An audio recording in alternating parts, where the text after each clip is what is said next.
Hello, and thanks for your interest in this presentation. My name is Davia, and I'm an intern at the American Bird Conservancy. This is a brief summary of a portion of the work on climate change that I completed during the summer of 2012. Traditionally, conservation responds to a threat. Once that threat is eradicated, the species of concern is considered to be safe. For example, if livestock grazing is destroying habitat for a bird, we can exclude livestock from the area to protect that species indefinitely. Climate change is a different kind of threat. Once it is to the point that the birds are reacting, it may be too late. Communities will become very dynamic as climate variability forces some species to shift ranges. Some or all of the living communities currently within the boundaries of our reserves may no longer be able to survive in the static reserve. This report aims to get ABC ahead of the curve and to start responding to climate change threats before they occur.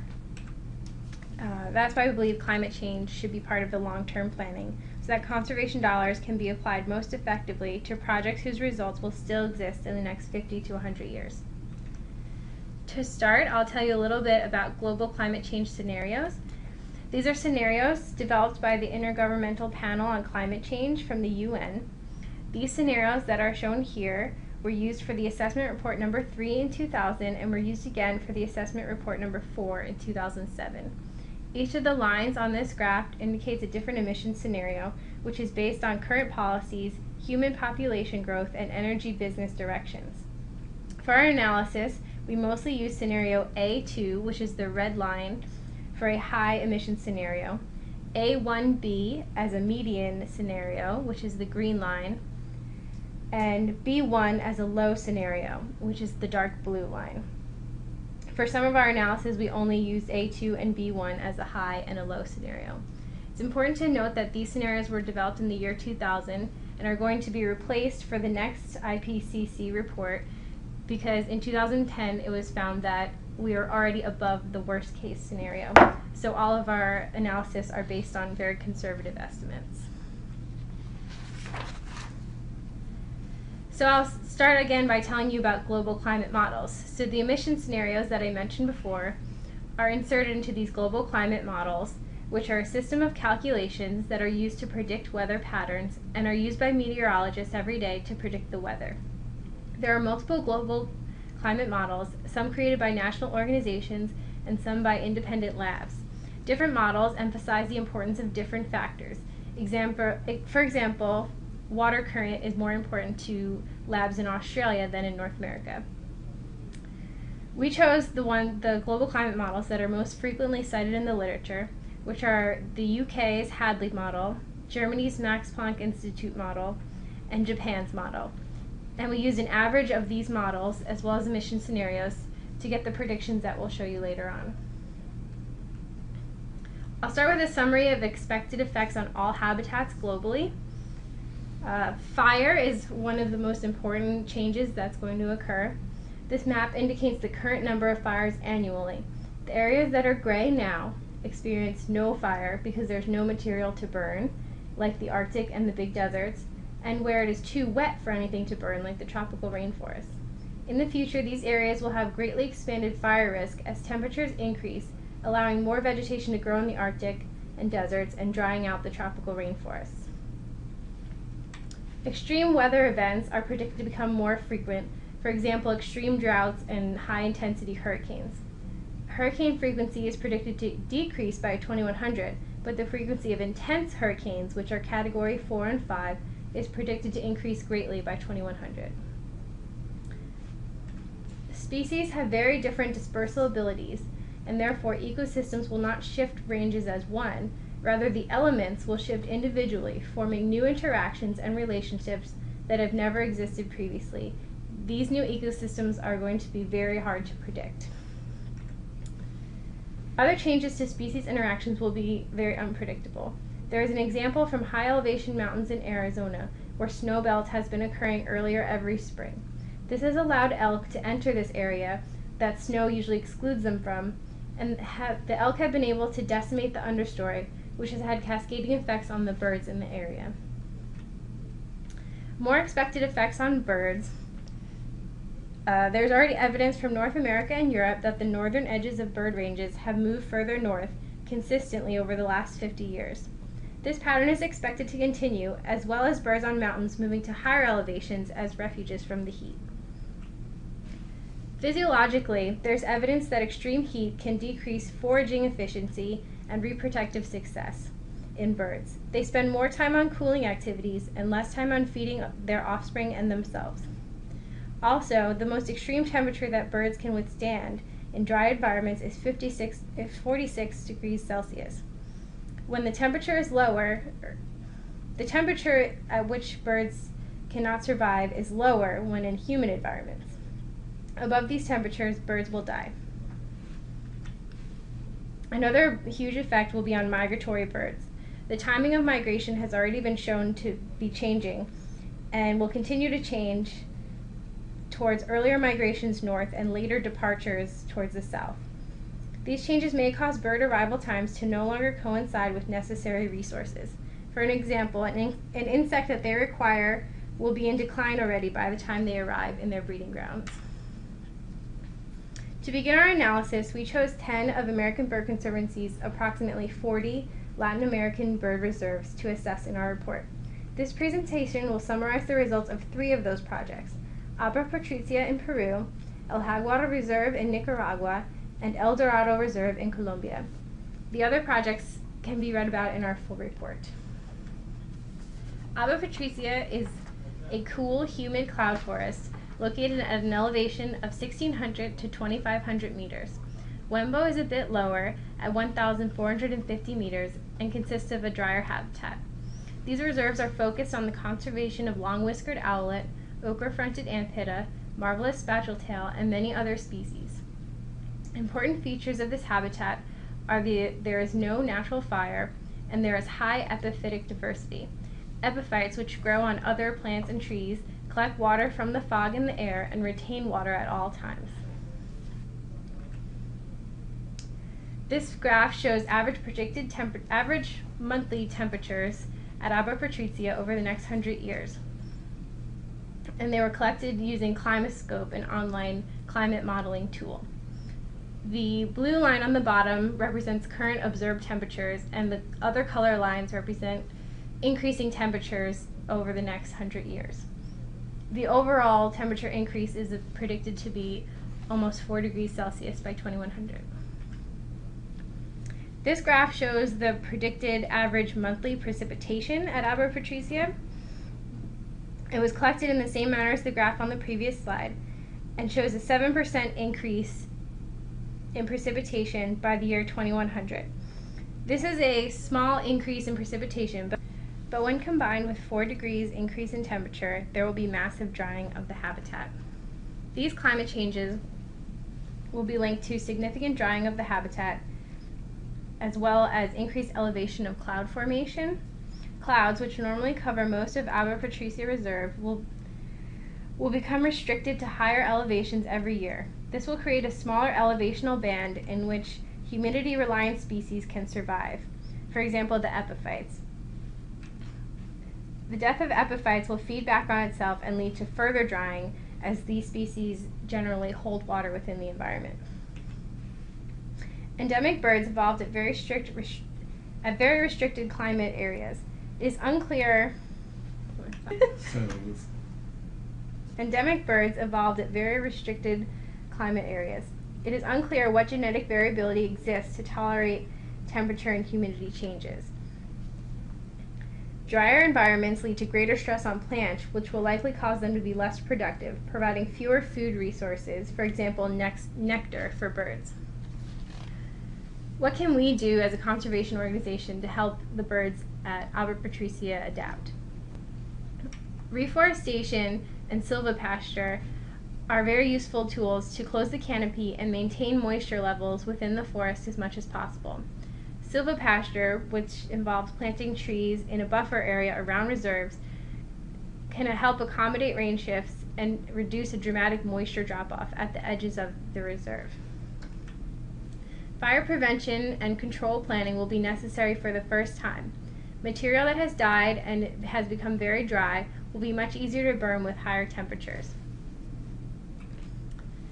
shade coffee will be better for the livelihood of farmers as well as birds in the drier climate. The next reserve is El Jaguar Reserve in Nicaragua. The elevation around this reserve covers a very large range, but the reserve itself is at the highest elevation of about 2,500 meters. The low elevations have pine oak forests, and the middle and high elevations have humid tropical forests and cloud forests. The reserve is intended to protect wintering habitat for golden-winged warbler and other neotropical migrants. The owners use the reserve for shade coffee production, and birds are more likely to use shade coffee as habitat than sun coffee. The predicted temperature increase for El Jaguar Reserve is about 3 degrees Celsius by 2100. This graph shows the average monthly precipitation predicted for the next 100 years.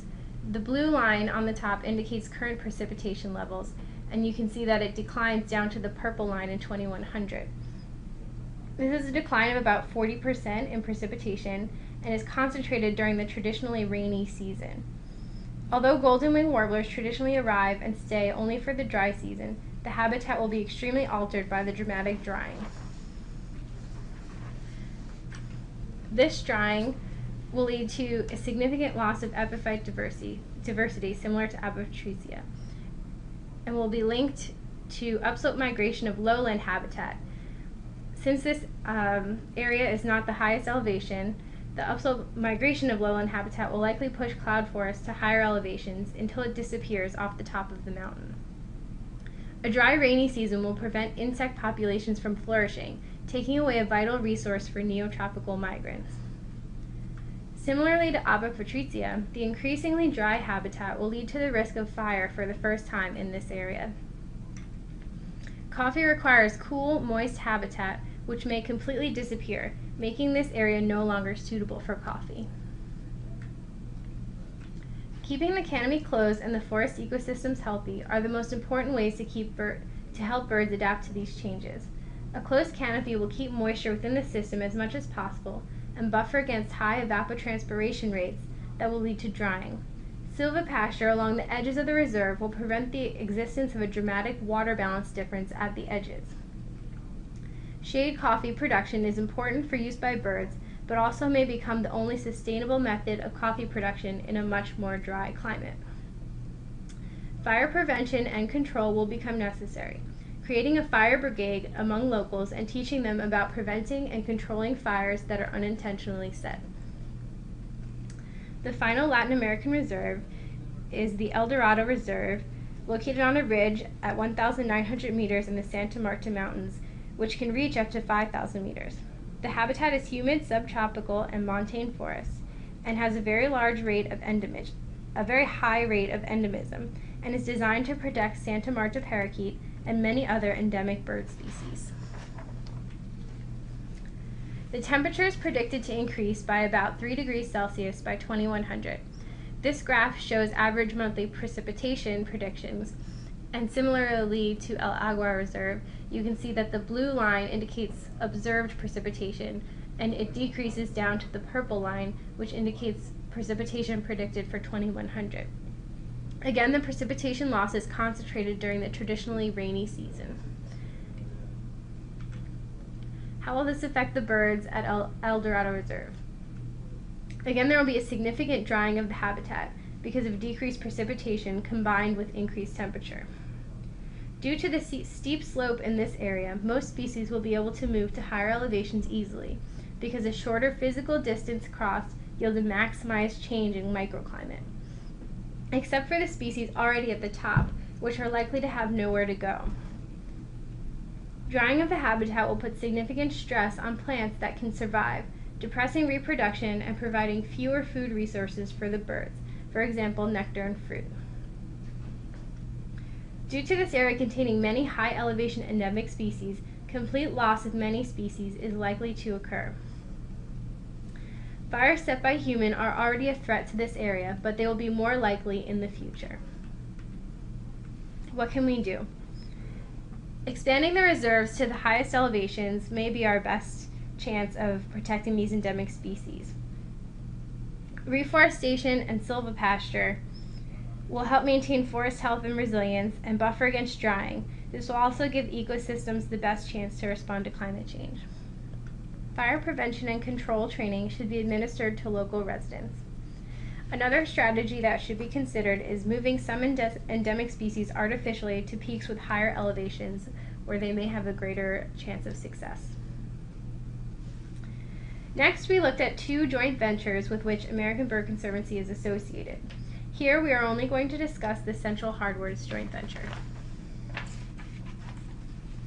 We used an online tool called Climate Wizard to collect these figures. On the left is predicted temperature change from current for 3 scenarios by 2100. Each scenario pictured is the average of an ensemble of global climate models. The worst case scenario on the top left predicts 3 to 4 degrees Celsius temperature increase. The best case scenario on the bottom left predicts about a 2 degrees Celsius temperature increase. Increased temperatures in the spring will lead to earlier snowmelt and longer frost-free season. On the right is predicted precipitation change from current for 3 scenarios by 2100. Each scenario is an average predicted from an ensemble, as was the temperature. Precipitation changes are likely to be small over much of the joint venture, although there is about a 10% increase in the northeast. But the timing of rainfall is predicted to change to more extreme precipitation in the spring, with more extreme droughts in the summer. Higher temperatures will lead to overall increases in evapotranspiration, leading to drier systems. This will lead to an increased fire potential within this joint venture. It will also lead to a conversion of mesic, which are wet forests, to open woodlands and savanna, because maples require a long, cold winter, and this winter is likely to be lost.